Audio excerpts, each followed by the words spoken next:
What do modern medicine and body snatching have in common? Ever wondered how we know so much about the human body and how it works?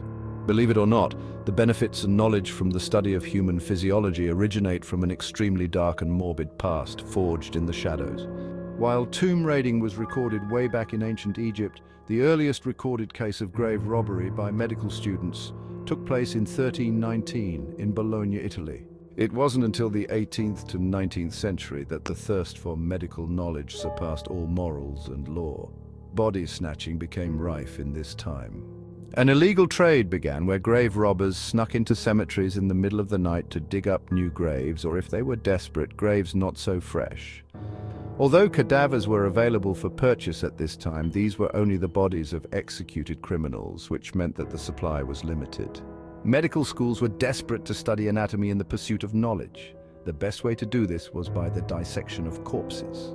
In Britain, 1832, the act of stealing a corpse was not illegal in itself, as a dead body had no ownership. However, the dissection of bodies was illegal. Imagine this: a group of young, eager, yet nervous medical students meeting in the dead of night. With candles and lamps flickering, they begin their desecration in the half-light. The stench is unbearable, their stomachs roll, and some men turn green as they anxiously cut and slice deeper into the flesh and organs of the dead. Whilst some are elbow-deep in blood, others are rapidly sketching the fascinating anatomical specimen before them. All the while their ears are pricked for any hint of disturbance. Though the night is cool, they all sweat profusely in the small enclosed room, which reeks of rot, innards, and fear.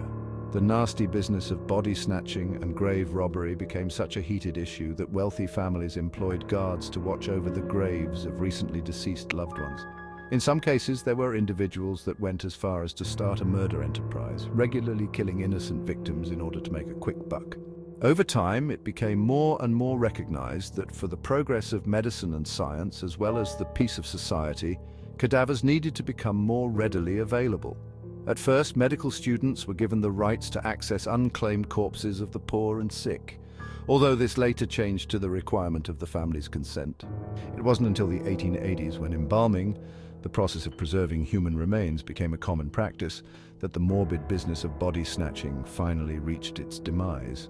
So, the next time you see a doctor, remember it's only through the gruesome business of grave robbery and corpse defilement that it was possible to understand how our bodies work. Like and subscribe for more totally bizarre content.